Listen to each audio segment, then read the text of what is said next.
Hey everyone, I hope you're well. I wanted to talk about stocks today because there's lots of misconceptions about what they are, what they do, and how exactly they work. By watching this video, you'll learn tips to equip your weapons faster and more useful details that nobody has ever really talked about. Thanks to the firing range, I found some interesting things. I found some stats that show that if you put your stock on the right weapon, you could be saving a lot of time, and actually the right weapon is usually not what you think it will be. So this could potentially save you in tense fights where every second counts. So let's talk about it. Both sniper and standard stocks serve two functions: to reduce aim drift and to improve handling speed. Aim drift simply means how much your aim moves as you stay still whilst aiming down sights. It's to simulate breathing. With bigger weapons and higher magnification scopes, there's more aim drift, so stocks can reduce that. Stocks also improve handling speed. This simply means how fast it is to switch that weapon. First, let's look at handling speed because the biggest misconception lies there.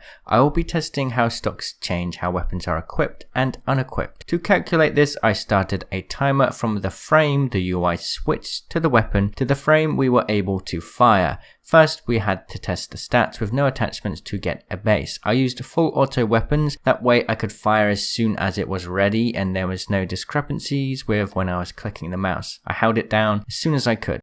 In the stat, I found that actually the equip time isn't based on what weapon you are equipping, but the weapon you are equipping to. For example, switching from an R301 to an R99 takes 0.43 seconds. This is longer than the 0.36 seconds it takes to switch to an R301 from an R99. There's a common misconception that smaller weapons have faster equip speeds.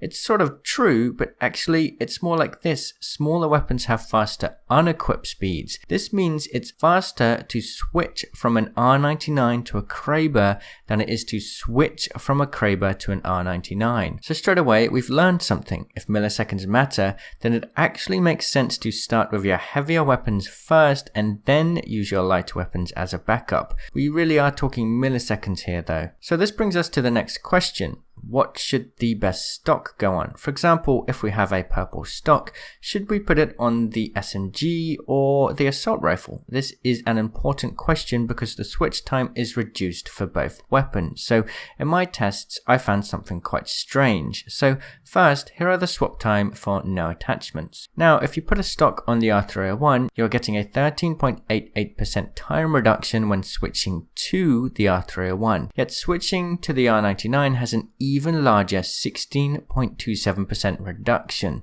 This is because we are reducing the unequipped time of the R301 by putting the purple stock on the R301. Remember, we're talking about unequipped times here, not equipped times.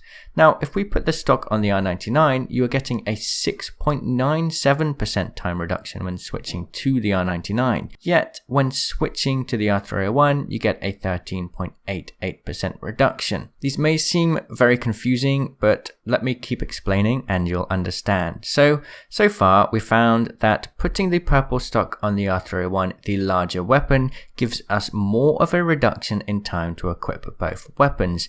This makes sense in a weird way. There are two timers, an unequipped timer and an equipped timer. These stocks reduce the unequipped time, so by putting a stock on the heavier weapon, you're taking the same percentage of a larger timer, which means you save more time.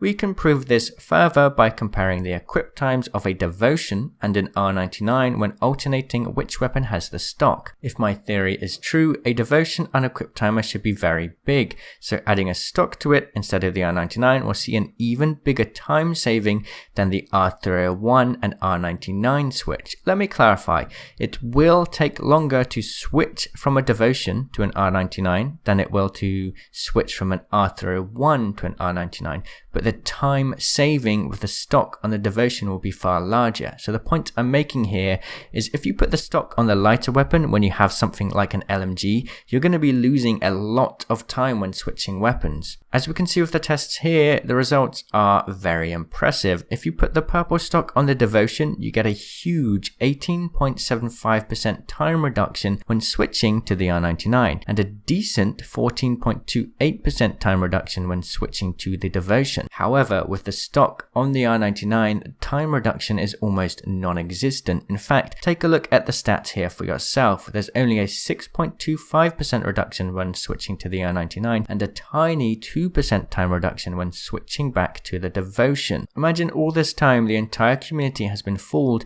that putting a purple stock on the R99 will help to speed up the time to equip it, but actually it's completely wrong. I mean, a stock on an R99 will help, of course, but if you put the better stock on your heavier weapon, you'll save so much more time. It doesn't even matter if you're switching from the Devotion to the R99 or the other way around. The time reduction is still improved massively when the stock is on the heavier weapon. So to summarize, you should always prioritize putting your stock on your heavier weapon, and you should also try to prioritize using your heavier weapon first and then switching to the lighter weapon.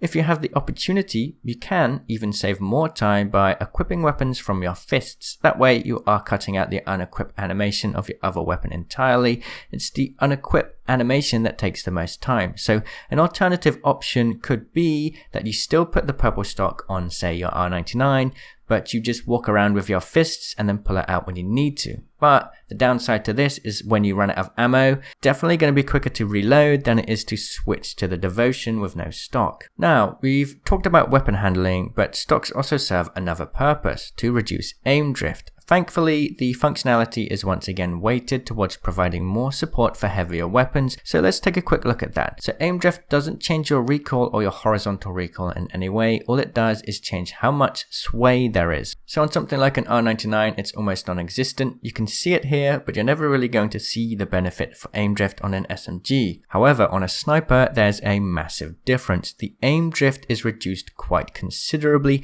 and in fact, hitting long-range shots without a sniper stock is surprisingly difficult. Look at how much drift there is. There's also a lot of aim drift on assault rifles, especially when you have longer range scopes. You can't put standard stocks on snipers though, so once again it makes more sense to put your stock on the assault rifles or LMGs to reduce aim drift because that's where it matters most.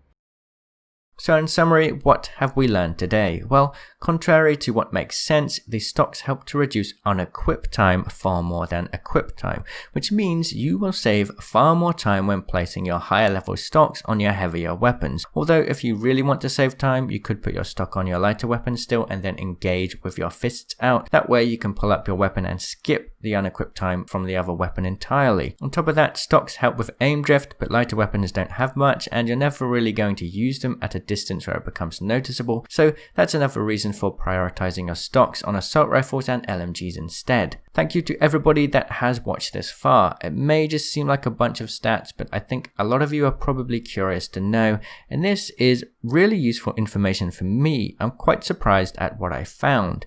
So that's it. I'll be back tomorrow. If you didn't know already, I have a Twitch, so come follow me on Twitch if you want to watch me live. Hey everyone, I hope you're well. So now that we have third person mode in the firing range, we can use it to learn some new things about the best ways to move in Apex Legends. I'm going to be covering the minute details on how to do things like strafing perfectly, moving fast, and ensuring you don't lose any momentum when running. These seem like simple things, but until you understand the mechanics behind it, it's actually very easy to get these simple things wrong. So we'll start with the biggest one. Why is it that sometimes when we're playing, we just suddenly stop moving or lose momentum altogether? Whilst bullets can slow you down, it's actually something else that's happening that you are causing due to the way you're moving, and it can be fixed very easily. To explain it, let's look at how momentum works in Apex Legends. You start at a standstill with no velocity, and then there is this small build-up as you reach your maximum running speed. You will now maintain this speed. However, if something happens to slow your momentum, then you'll have to go through that small build-up again. So if you get shot by a bunch of bullets, you'll be slowed temporarily, or if you hit a corner of a wall, you'll slow. These are called momentum breaks because they are things that break your momentum.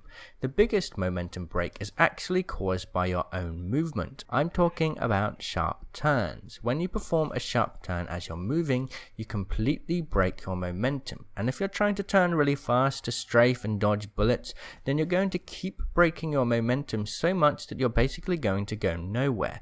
Take this example here. By performing slow, wide arcing turns, we keep our momentum, but sharp turns will break it. There are times where momentum breaks are useful, for example, momentum shifting to get around walls quicker, or for cut strafing to dodge bullets easier when performing an action that leaves you vulnerable, like reloading. However, for the most part, you want to keep your momentum. So the best thing you can do is learn to do slow, wide arcing turns always.